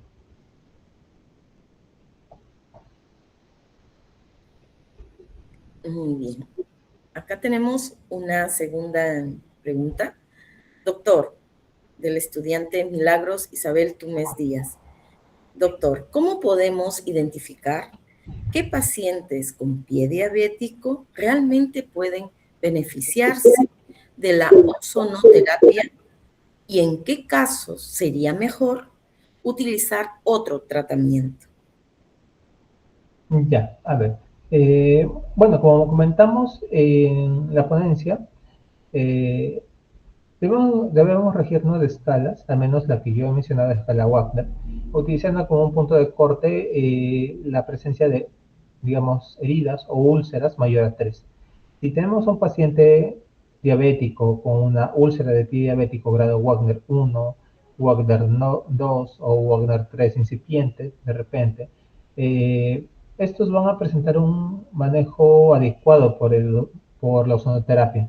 ¿Por qué? Porque aún no hay un compromiso profundo, sea los tendones, sea el hueso, las capas musculares no están comprometidas y eso es una ventaja para nosotros. Solamente hay una afectación o una afección, digamos, superficial de tejido conectivo, de tejido graso, de repente del cuerpo, más no hay un cuadro infeccioso severo como tal. Así que en ese tipo de cuadros sí podemos emplear lo que es la ozonoterapia, ya que el resultado va a ser óptimo, va a ser alto, posiblemente de un 40, un 60%, hasta donde yo recuerdo en algunos estudios. Ahora bien, en pacientes de Wagner 4, 5, o sea que ya hay un absceso encontrado y hay osteomelitis o ya hay una destrucción grande del tejido, posiblemente no sea tanto el efecto de la ozonoterapia.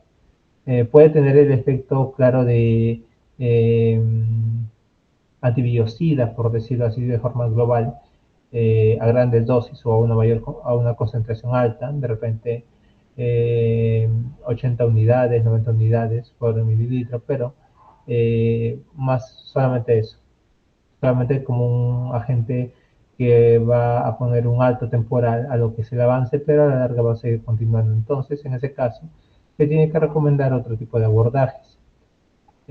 Primero, es controlar al paciente, como se había mencionado, hábitos de vida, adherencia al tratamiento, para que frenar un poco ese avance. Lo segundo puede ser de repente un abordaje por ozonoterapia que, digamos, limite lo que es el avance bacteriano. Después de eso tenemos que valorar la herida, como también se había mencionado, una herida húmeda, una herida seca. De acuerdo a eso va a ser el abordaje. Si es una herida húmeda, de hecho tenemos que colocar parches neutralizantes como de alginato de plata, parches que tengan algún compuesto biocida como tal. Una vez que se contiene lo que es o se evita el proceso de maceración, ya podemos empezar a ver lo que es la recuperación de las partes que se puedan lograr recuperar. Primero establecer un debridamiento físico o debridamiento enzimático o debridamiento de cualquier otro tipo que hemos visto. Retiramos el material que ya no sirve y posterior a eso empezamos con la regeneración, ya sea con plasma y con plaquetas, que al menos es lo que yo más manejo. También puede ser con células madre, es mucho más completo, mucho más, digamos, significativo el resultado que se puede obtener. Eh, pero sí es más complejo de encontrar a profesionales que hagan células madre. Por ponerlo en un parámetro estadístico, digamos, después de haber combatido la infección, haber frenado el avance, haber estabilizado al paciente en sus hábitos de vida, y que ahora nos toque recuperar el tejido que se ha perdido. Al emplear un plasmar con plaquetas tipo botón de oro o en conjunto con todas sus otras variantes, podemos obtener de repente una eficacia de un 27 hasta un 33% si es que hacemos un buen trabajo. Con lo que es células madre puede ser hasta de un 50 a un 56%. Así que sí es más bueno lo que es células madre, pero el costo, la poca oferta que hay acá en Perú hace que sea limitado. Respecto a los otros tratamientos, también se puede utilizar, por ejemplo, la cámara hiperbárica o el hiperoxígeno, o eh, bueno, eso sobre todo los dos principales. Lo que es la presión negativa no tanto porque ya dejaría de ser húmeda si lo hemos manejado adecuadamente. Eso sería al menos la respuesta para esa pregunta. No sé si subsane su duda. Muy bien. La tercera interrogante del estudiante Raiza Tirado Fuentes indica, para usted, ¿cuál es el principal factor que determina que una úlcera evolucione favorablemente o se convierta en una herida crónica? Lo principal es el cuidado del paciente, sencillamente. Si un paciente se cuida, tiene cuidados adecuados, hábitos de vida, adherencia al tratamiento, eh, hábitos de higiene, eh, va a estar bien en realidad. Si la herida fue atendida o manejada a tiempo y hay una buena calidad de atención, una buena calidad de cuidado, tanto de él por ya sea sus familiares cercanos o cuidadores cercanos, eh, va a ir bien en realidad la herida, herida de pie diabético. Por otro lado, si es que el paciente no tiene los cuidados adecuados, así se haga curaciones, se ponga parches hidrocoloides o plasma, o ozono, láser o cualquier otro tipo de los abordajes que existan, no va a tener una eficacia completa. Y va a ser un paciente reincidente y en una de esas puede pasar algún evento a mayor escala que progrese rápido y bueno, se puede obtener un mal resultado a nivel clínico como tal. Lo principal son los hábitos de vida, es lo más esencial, y adherencia al tratamiento.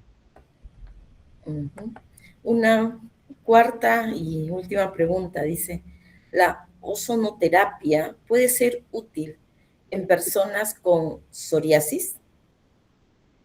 Ya, ahí hay que ver el tipo de psoriasis y también el estado. Mayormente, eh, bueno, si se refiere a psoriasis con pie diabético, no sé si se refiere a eso o solamente psoriasis. Igual, bueno, vamos a contestar las dos. El paciente con psoriasis no se recomienda tanto porque es un cuadro inflamatorio. Y si vamos a aplicar un componente oxidante que simule las especies reactivas de oxígeno, va a ser un cuadro, va a hacer que el cuadro se exacerbe, así que no se recomienda tanto en realidad si solamente se refiere a psoriasis.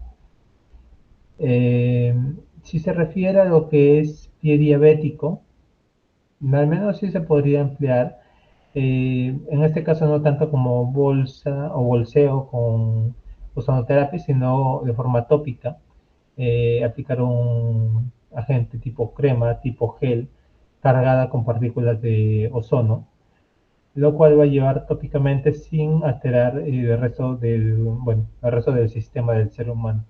Solamente va a hacer una aplicación tópica, una acción tópica, y va a ayudar en lo que es bueno, el tejido afectado como tal en el herido. Claro, el efecto va a ser mínimo, eso sí, no se puede negar. Va a ser muy mínimo, pero igual va a haber un avance.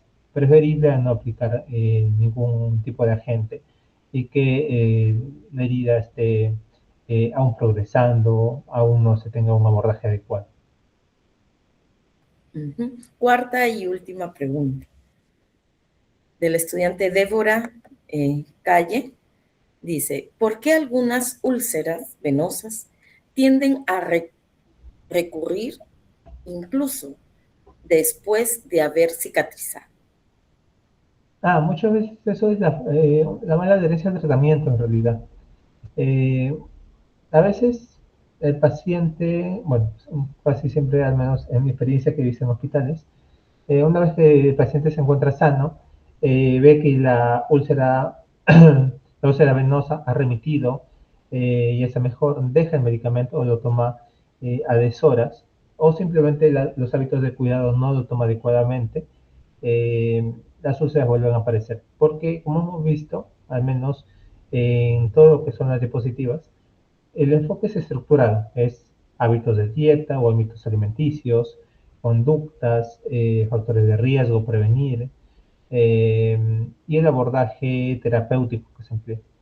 Si solamente se hace una de estas o dos de estas y se hacen parcialmente, de hecho las úlceras venosas van a volver a salir porque no hay un adecuado cuidado. Y también tenemos que ver, digamos, en qué grado o cuál es el compromiso de la úlcera venosa que tiene el paciente, cuál es su insuficiencia venosa, si es ya un grado de repente crónico, y de acuerdo a eso tenemos que personalizar el abordaje a realizar.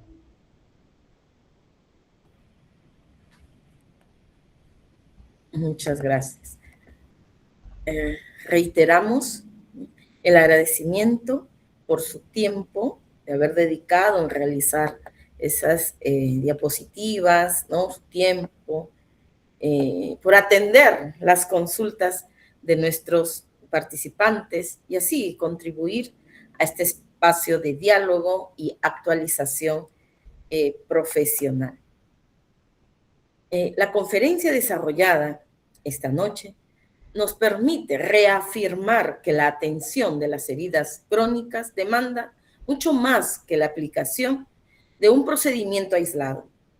Requiere conocimiento científico, valoración clínica, prevención, seguimiento y un trabajo interdisciplinario. Además, la capacidad de incorporar responsablemente aquellas innovaciones que demuestren contribuir para mejorar resultados en nuestros pacientes.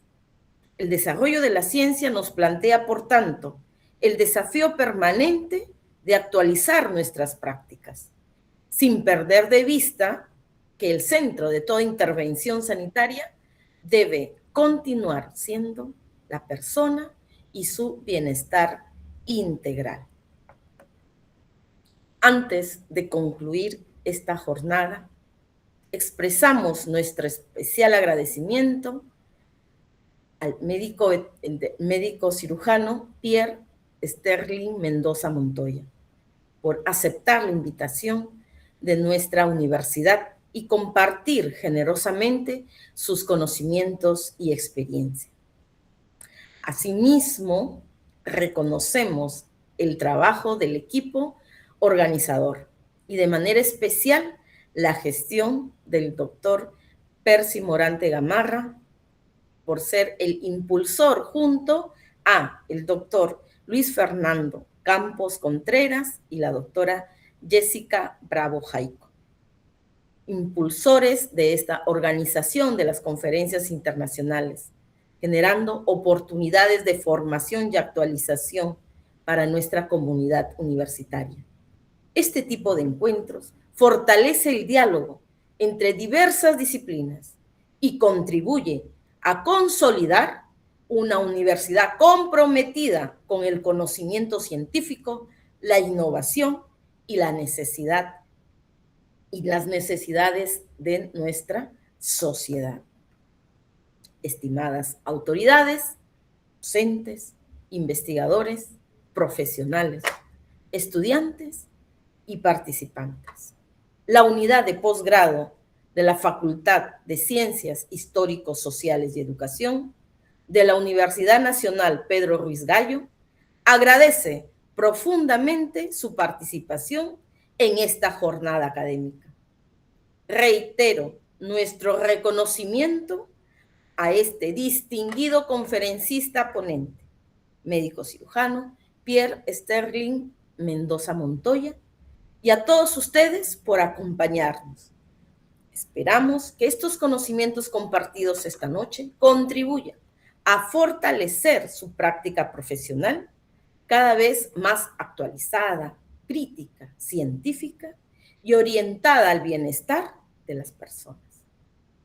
De esta manera, damos por concluida la conferencia Abordaje contemporáneo de las heridas crónicas, estrategias convencionales e innovadoras en pie diabético, úlceras por presión y úlceras venosas.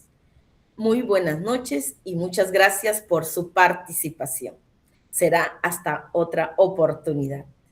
Aplausos virtuales para nuestro flamante conferencista. Buenas noches. Buenas noches. Buenas noches. Buenas noches. Buenas noches y agradecerle, doctor. Buenas noches, muchas gracias, doctor.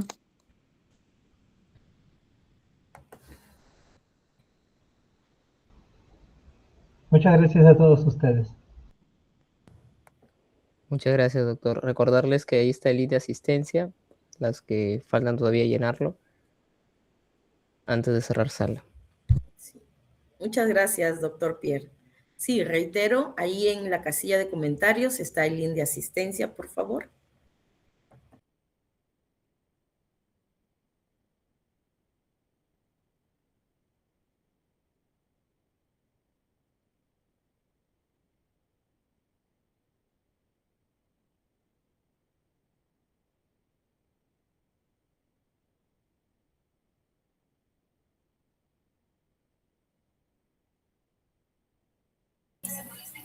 Muchas gracias, pasen buenas noches todos.